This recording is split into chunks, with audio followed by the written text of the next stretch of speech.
वक्त की सबसे बड़ी खबर हम आपको बता रहे हैं। ईरान इजरायल युद्ध से जुड़ी हुई जिस बात की आशंका है अमेरिका ने जताई थी वही होता हुआ यहां पर नजर आ रहा है। सबसे बड़ी खबर है आज ही रात हमला यहां पर किया जाएगा। तो ये बड़ी खबर, कहां इंतजार यहां पर किया जा रहा था कि ईरान ये हमला जल्द कर देगा, ईरान ने ये हमला कर दिया है और अब इजरायल कह रहा है कि ईरान को वो अब सबक सिखाएंगे, ईरान पर हमला करेंगे। तो बहुत बड़ी खबर, आज की रात बहुत भारी पड़ने वाली है ईरान पर, क्योंकि इजरायल के साथ अब अमेरिका भी इस युद्ध में कूद चुका है और ऐसे में अब इजरायल मजबूती के साथ आगे यहां पर बढ़ता हुआ नजर आ रहा है। जो तस्वीरें इस वक्त आपने इजरायल में देखी, आज जो हाल ईरान ने इजरायल का किया है, ठीक वही हाल अब इजरायल का भी यहां पर इजरायल भी करेगा ईरान का। तो ईरान ने इस बात का ऐलान ही कर दिया है कि आज की रात ही क्योंकि हम सब उस वक्त सो रहे होंगे और लेकिन कई दर्शक ऐसे होंगे जो हमारे साथ इस वक्त जागे भी होंगे, तस्वीरें देख रहे होंगे कि आखिर दुनिया का रुख किस ओर आगे बढ़ता चला जा रहा है। तो ऐसे में इजरायल ने साफ कह दिया है कि वो ईरान पर आज रात ही हमला करेगा। तो आज एक सेकंड रोक रही हूँ, खेमनेई की तरफ से बड़ा इंटरेस्टिंग है मुर्तजा, हिब्रू में ट्वीट किया गया है। बिल्कुल वो हिब्रू में ट्वीट करके वो कह रहे हैं कि अगर अल्लाह ने चाहा तो इतनी ताकत के साथ हम हमला करेंगे कि इनकी नस्लें जो है वो खत्म हो जाएगी, नेस्त नाबूद इजराइल हो जाएगा। देखिए, सुप्रीम लीडर जो खामेनी है उनका जो हैंडल है वो कई भाषा में चलता है, तो इसलिए ये जो ट्वीट आया है ये एक तरह का माइंड गेम है। और जो ईरान जो है वो जैसे कि अभी शिवानी ने कहा कि आज रात हमला होगा, मैं कहता हूँ कि अगर इजराइल हमला करेगा तो जैसे कि युद्ध में होता है कि काउंटर मीजर होते हैं, तो काउंटर मीजर भी होते हैं और इसके आगे भी। तो जो पार्टी होती हैं जो लड़ाई में शामिल होती हैं वो इस तरह की तैयारी पहले से करती हैं कि अगला कदम अगर ये ट्वीट आया है यहाँ पर सत्य की जीत होगी, ये खामनेई ने यहाँ पर कहा है। तो इजरायल युद्ध अब किस ओर यहाँ पर बढ़ता हुआ दिख रहा है दुनिया को। आप भी यहाँ पर तस्वीरें देखिए और इजरायल के अंदर जो इस वक्त हालात हैं, कुछ देर बाद कुछ वैसे ही हालात इस वक्त ईरान में भी आपको देखने को मिलेंगे, क्योंकि इजरायल ने इस बात का जिक्र कर दिया है कि वो बहुत बड़ा हमला आज की रात ईरान पर करेगा। देखिए, बैकअप है इजरायल के पास यहाँ पर अमेरिका का। अमेरिका इससे पहले भी उसको लगातार कई सारे हथियार दे रहा था। बीच में जब ईरान ने एक बार हमला किया था इजरायल पर, तो उस वक्त कहीं ना कहीं अमेरिका ने इसको रोका था, ये कहकर कि इस युद्ध में आगे ना बढ़ना चाहिए, इजरायल को आगे नहीं बढ़ना चाहिए, खुद को नहीं झोंकना चाहिए। तो वो वक्त ऐसा था जब इजरायल रुक जरूर गया था, लेकिन कहीं ना कहीं कोल्ड वॉर लगातार दोनों के बीच में चल रहा था। और हिजबुल्लाह पर जब हमले किए गए इजरायल की ओर से ईरान पर, क्योंकि जो हिजबुल्लाह का जो गठन हुआ था 1980 के आसपास हुआ था और ईरान का बहुत बड़ा पॉलिटिकल ग्रुप और खास तौर पर दुनिया भर में तो आतंकी ग्रुप के नाम से वो चर्चित था। अमेरिका ने उसको पहले ही आतंकी ग्रुप घोषित किया हुआ था। तो ये तमाम चीजें ऐसी हैं जो कहीं ना कहीं ईरान को खटक रही थी और दुनिया उस वक्त यही कह रही थी कि आखिर ईरान इतना शांत क्यों है, ये चुप्पी आखिर ईरान ने क्यों साधी हुई है, जवाबी कार्रवाई यहां पर क्यों नहीं उसकी ओर से की जा रही है। लेकिन देर आए तो दुरुस्त आए, ये इजरायल के लिए इस वक्त भारी पड़ रहा है, क्योंकि ईरान ने अब बैकफायर कर दिया है और यही है ईरान का बैकफायर। लेकिन अब इससे बैकफायर अमेरिका भी हुआ, अमेरिका अब साथ आ गया है इजरायल के और दोनों अब तैयारी कर रहे हैं कि ईरान पर कब, कैसे, किस वक्त आज की रात ही हमला करना है।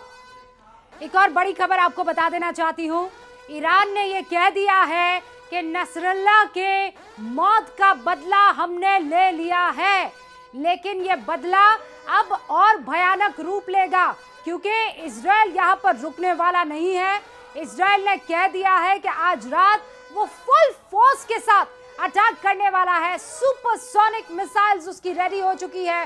तेहरान में जश्न है, लेकिन वहाँ इजरायल में तैयारी है कि इस अटैक का बदला और इस अटैक का जवाब दिया जाए, क्योंकि मत भूलिए आज 2 अक्टूबर है, 7 अक्टूबर वो तारीख थी जब किबुत्ज पर इजरायल के एक के बाद एक हमास के आतंकवादियों ने किया था।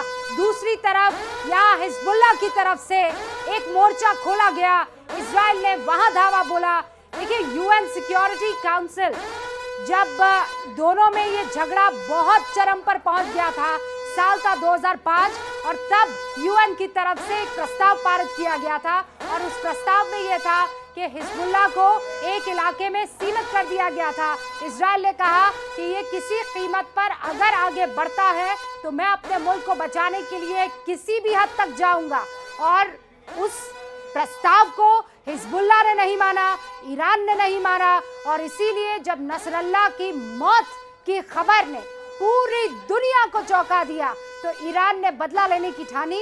और ईरान की मीडिया का अब ये बड़ा दावा, कहा यह जा रहा है कि ईरान ने नसरल्ला की मौत का बदला ले लिया है। Follow the guidance from the State देखिए, इससे पहले जब Department, ईरान which ने is to find civilian commercial means to depart, because in extremis we may not be able to get them out safely. Yes. Thanks, Jake. What is the U.S. view on whether Israel should retaliate, and what is your concern about this leading to a wider escalation of war in the region? We've had some initial discussions with the Israelis in the aftermath of this at the military level and also at the White House to Prime Minister's office level. We'll continue those conversations in the hours ahead. I'm not going to prejudge or get ahead of anything. We want to have some deep consultations with the Israelis, and I'll have more to report to you after we get the opportunity for deeper discussions. And escalation in the region? Obviously, this is a significant escalation by Iran, a significant event, and it is equally significant that we were able to step up with Israel and create a situation in which no one was killed in this attack in Israel, so far as we know at this time. तो ये तस्वीरें लगातार आप देखिए, Iran की missile का हमला किस तरीके से हुआ है यहाँ पर। हालांकि आयरन डोम का सिस्टम है इस वक्त इजराइल के पास, लेकिन वो केवल 97% ही सफल है, क्योंकि किसी भी मशीन की एफिशिएंसी 100% तो हो ही नहीं सकती। तो ऐसे में कुछ ना कुछ मिसाइलें ऐसी रह जाती हैं जो जमीन तक पहुंच जाती हैं और वो फिर पहुंचाती हैं नुकसान। लेकिन अब इजराइल ने साफ कह दिया है कि वो बदला लेगा इसका, और आज रात ही लेगा। और इस पूरे युद्ध में अब अमेरिका का साथ भी इजराइल को यहाँ पर साफ तौर पर मिल गया है, क्योंकि वहां पर भी एक के बाद कई सारी मीटिंग्स यहां पर चल रही हैं। और इसके अलावा ईरान भी अपनी अलग तैयारी कर रहा है, क्योंकि ईरान को भी इस बात का पता था कि अगर इजराइल पर वो हमला करेगा तो इजराइल उस पर वापस बैकफायर करेगा, और यही होता हुआ इस वक्त दिख भी रहा है। 1948 में जब इजराइल का गठन हुआ था तो उसके ठीक कुछ ही दिन बाद तमाम जितने भी आसपास के जो देश थे, खासतौर पर जो खाड़ी नेशंस के जितने भी देश थे, वो साथ आए और उन्होंने ये सोचा कि क्यों ना इजराइल पर हमला किया जाए, क्योंकि उस वक्त मिडिल ईस्ट में, या अब भी मिडिल ईस्ट में एकमात्र यहूदी देश था, तो वो युद्ध 1 साल तक चला था। और कुछ ऐसा ही हाल इस वक्त भी देखने को मिलेगा, क्योंकि 7 अक्टूबर वो तारीख होगी जब इजराइल और हमास का ये युद्ध जो इस वक्त लगातार चल रहा था, उसको लगभग 1 साल का वक्त यहाँ पर पूरा हो जाएगा। हालांकि हमास की तरफ वो कहता है कि उसने तमाम लड़ाई जो अपनी वहां पर थी वो खत्म कर दी है। उसके बाद उसने रुख बदला हिजबुल्लाह की तरफ, लेबनान की तरफ, वहां पर कई सारे हमले किए, और उसको पता था इजराइल को बहुत अच्छे से कि अगर वो हिजबुल्लाह पर हमला करता है, उसके commander in chief Hassan Nasrallah को खत्म करेगा, तो इसका असर सीधे सीधे ईरान पर पड़ेगा और ईरान उसका असर उस पर खुद डालेगा। और यही होता हुआ इस वक्त दिख भी रहा है यहाँ पर। ईरान देखिए किस तरीके से उसने पूरी तैयारी की, सोच समझकर एक कदम यहाँ पर उठाया गया, और इजराइल पर आज उसने जो हमले कर दिए हैं उसके बाद अब दुनिया सन्न है, उसके जवाब से सन्न है, क्योंकि दुनिया को इसी बात की आशंका पहले से थी, लेकिन इंतजार भी इस बात का था कि आखिर ईरान इस तरीके से चुप्पी क्यों साधे हुए है। लेकिन ईरान की चुप्पी इजराइल पर अब भारी पड़ती हुई भी यहाँ पर साफ दिख रही है, क्योंकि कई हमले यहाँ पर किए गए हैं।